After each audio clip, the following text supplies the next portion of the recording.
श्री गणेशाय नमः। एकोविंशो अध्यायः। श्रीपराशरुवाच संहात्पुत्र आयुष्मान् शिविर्बाष्कल एव च विरोचन्नस्तु प्रह्लादे बलिर्जज्ञ विरोचनात्।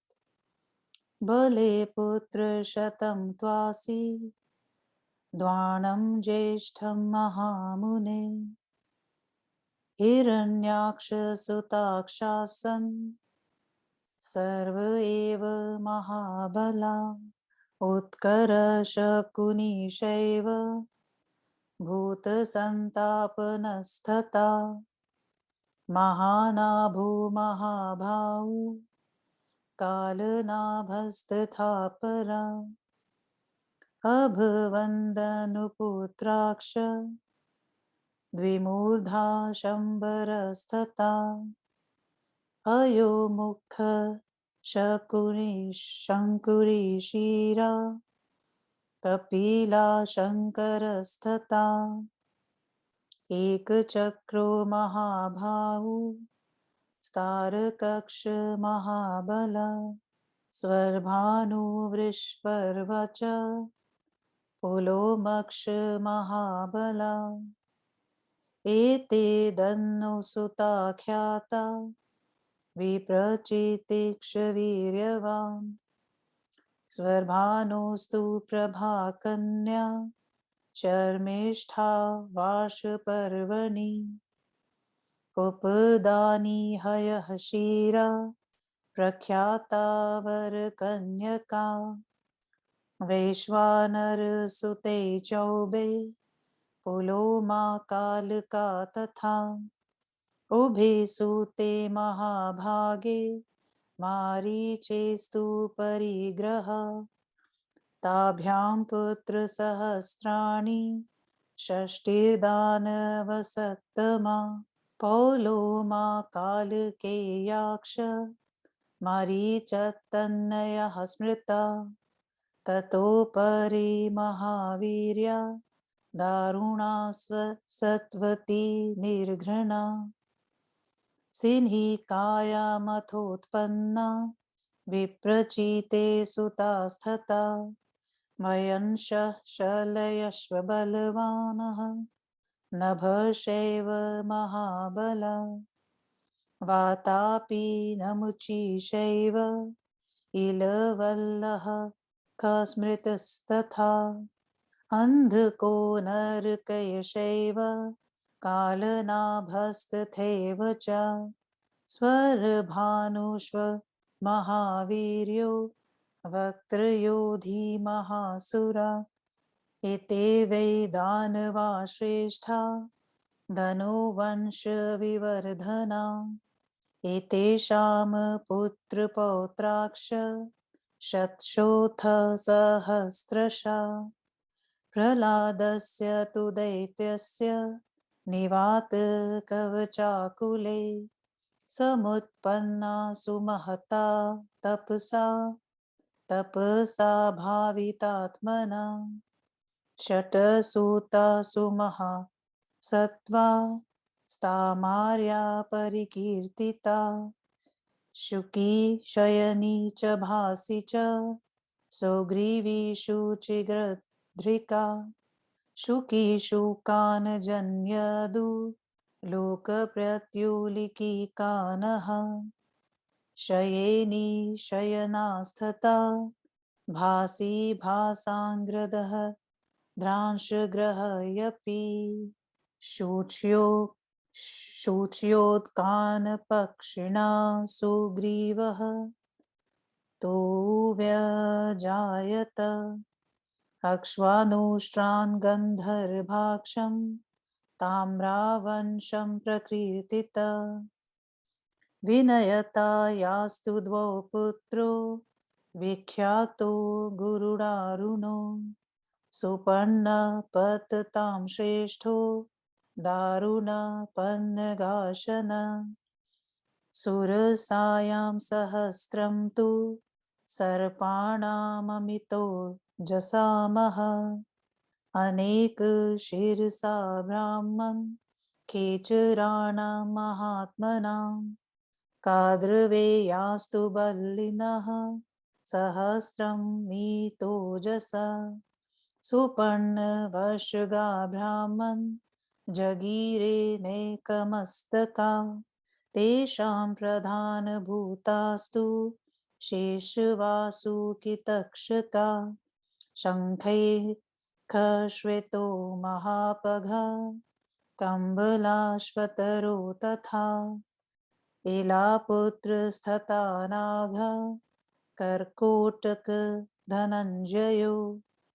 एते चान्ये च बहवो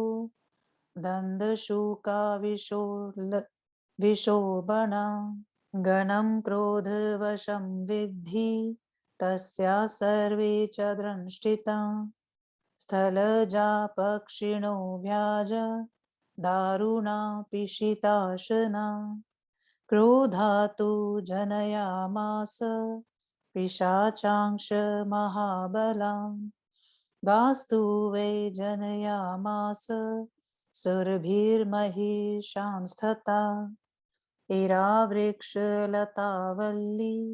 सतृञ्जातिष्व सर्वशा खसातु यक्षरक्षांसि मुनिरप्सरसत्सथा अरिष्ठातु महासत्त्वान् गन्धर्वान् समजीजनतः एते कश्यपदायादा कीर्तितास्थाणुजङ्गमा येषां पुत्राक्ष पौत्राक्ष शतशोऽथ सहस्रशः एष मन्वन्तरे सर्गो ब्रह्मां स्वारुषिचे स्मृता वैवस्वते च महती वारुणे वित्तते कृतो जुहानस्य ब्राह्मणो वैय प्रजासर्ग इहोच्यते पूर्वयत्र तु सप्तर्षि नोत्पन्ना सप्तमानसान् पितृत्वे कल्पयामास स्वयमेव पितामह गन्धर्वभोगिदैवानां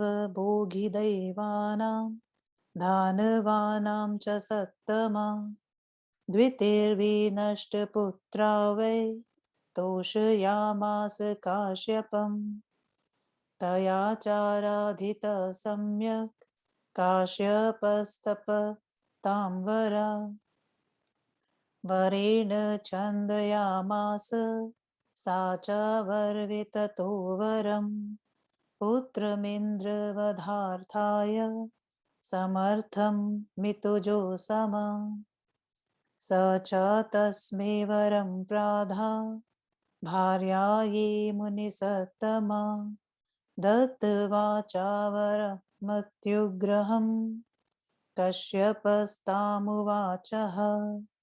शक्रं पुत्रो निहन्ता ते यदि गर्भचरच्छतं समाहितातिप्रयता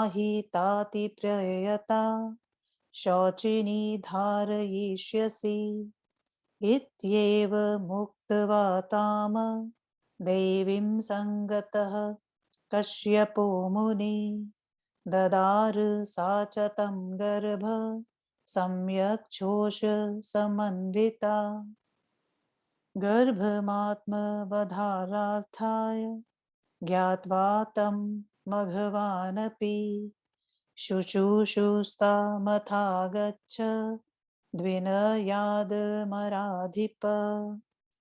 तस्याशैवान्तरः प्रेप्स तिष्ठत्पाकशासन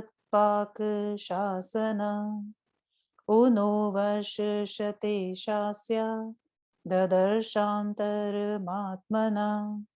अकृत्वा पादयो शैचं दितिशयनमाविशतः निद्रा चाहारयामास तस्या कुक्षिं प्रविश्य स वज्रपाणिर्महागर्भ चिच्छेदाथ स सप्तधा समपीड्यमानो वज्रेण सारुरोधाति दारुणम् मारोदीरिति तं शक्रः पुनः पुनर्भाषत सोऽभवत् सप्तधा गर्भ सप्तमिन्द्रः कुपितः पुनः एकैकं सप्तधा चक्रे वज्रेणारि विधारिणा मरुतो नाम देवास्ते बभूवुरुतिवेगिना यदुक्तं वै भगवता तेनैव मुरुता भवन देवा एको न पश्चाश्च सहाया वज्रपाणिनः इति श्री विष्णु महापुराणे प्रथमे अंशे एकविंशो अध्यायः। 21वां अध्याय हिंदी अनुवाद। कश्यप महर्षि की अन्य स्त्रियों के वंश तथा मरुद्रण की उत्पत्ति। श्री पराशर महर्षि ने कहा, प्रहलाद के पुत्र आयुष्मान, शिवी और वाष्कल थे। प्रहलाद के पुत्र विरोचन हुए और विरोचन के पुत्र बलि हुए। बलि के 100 पुत्र थे, उनमें बाण सबसे श्रेष्ठ था। हिरण्याक्ष के सभी पुत्र महाबलवान थे। उनके नाम उत्कर, शकुनी, भूत संतापन, महानाभ, महाबाहु और कालनाथ थे। कश्यप महर्षि की धनु नाम की पत्नी के पुत्र द्विमूर्धा, शंभर, अयोमुख, शंकुशिरा, कपिल, शंकर, एकचक, महाभाऊ, तारक, महाबल, स्वरभानु, वृषपर्वा, महाबली, पुलोम तथा पराक्रमी विप्रचिति थे। ये सभी धनु के पुत्र प्रख्यात थे। सर्वभानु की पुत्री प्रभा थी और वृषपर्वा की पुत्री शर्मिष्ठा, उपदानी तथा हर्षिरा थी। ये वृषपर्वा की 3 कन्याएं विख्यात थी। वैश्वानर की 2 पुत्रियां थी, पुलोमा तथा कालका। ये दोनों कन्याएं मरीचि महर्षि के पुत्र कश्यप महर्षि की पत्नियां हुई। उन दोनों के पुत्र 60,000 श्रेष्ठ दानव हुए। कश्यप जी के ये सभी पुत्र पलोम तथा कालकेय कहलाए। इनसे अतिरिक्त विप्रचिति के सिंहिका के गर्भ से और भी पुत्र उत्पन्न हुए, जो महाबलवान, भयंकर तथा क्रूर थे। उनके नाम हैं व्यंश, शल्य, बलवान, नभ, महाबलवान, वातापी, नमुची, बिलवल, खसृम, अंधक, नरक, कालनाभ, स्वरभानु तथा महाबलवान वक्त्र योधी। ये सभी श्रेष्ठ दानव धनु के वंश को बढ़ाने वाले थे। इन सबों के सैकड़ों तथा हजारों पुत्र एवं पौत्र हुए। आत्मज्ञानी दैत्यराज प्रहलाद के वंश में बहुत बड़ा तपस्या से निवात कवच नामक दैत्य उत्पन्न हुआ। कश्यप महर्षि की ताम्र नामक पत्नी की 6 अत्यंत प्रभावयुक्त पुत्रियां उत्पन्न हुई। शुकी, शयनी, भासी, सुग्रीवी, शुचि और घृदका। शुकी से शक, उल्लूक तथा उल्लू के विरोधी काक उत्पन्न हुए। शयनी ने शयनों, बाज पक्षियों को उत्पन्न किया। भासी से भास तथा घृदका से घृदत उत्पन्न हुए। शुचि ने जल के पक्षी समूहों को उत्पन्न किया। सुग्रीवों ने अक्षों, अश्वों, ऊंटों और गर्दभों को उत्पन्न किया। इस तरह ताम्र का वंश वर्णित हुआ। कश्यप महर्षि की पत्नी विनता के 2 प्रख्यात पुत्र हुए, गरुड़ और अरुण। उनमें गरुड़ अत्यंत भयंकर और सर्पों को खाने वाले थे। हे ब्राह्मण, सुरसा के पुत्र अनेक सर्प हुए, जो बड़े ही प्रभावशाली, अनेक शिरों वाले और आकाश में विचरने वाले थे। कुद्र के भी पुत्र महाबलवान, अत्यधिक पराक्रमी तथा अनेक शिरों वाले थे। ये सभी गरुड़ के वशवर्ती थे। उन सबों में प्रधान शेष, वासुकी और तक्षक, शंखश्वेत, महापग, कंबल तथा अक्षतर थे। एला के पुत्र नाग, ककोटक और धनंजय थे। इन सबों के अतिरिक्त बहुत से काटने वाले विषैले सर्प थे। क्रोधवशा के पुत्र को क्रोधवश, गणजानो, ये सभी दांत वाले, पृथ्वी पर उत्पन्न होने वाले, मांस खाने वाले तथा भयंकर जलचर पृथ्वी पर उत्पन्न होने वाले पक्षीगण हुए। क्रोधा ने महाबलवान पिशाचों को उत्पन्न किया। सुरभि ने घोर और महर्षि महिषों को उत्पन्न किया। ईरा ने वृक्षों, लताओं तथा समस्त तृणों को उत्पन्न किया। खसा ने यक्षों और राक्षसों को उत्पन्न किया। मुनि ने अप्सराओं को उत्पन्न किया। अरिष्ठा ने महाबलवान गंधर्वों को उत्पन्न किया। इस तरह कश्यप महर्षि के स्थावर एवं जंगम स्थानों का वर्णन किया गया। उन सबों के सैकड़ों और हजारों पुत्र एवं पौत्र उत्पन्न हुए। हे ब्राह्मण, यह स्वारोचिष मनवंतर की सृष्टि का वर्णन किया गया। वैवस्वत मनवंतर के प्रारंभ से महान वारुण यज्ञ प्रारंभ हुआ। उसमें ब्रह्मा जी होता थे। अब मैं उनकी प्रजा का वर्णन करता हूँ।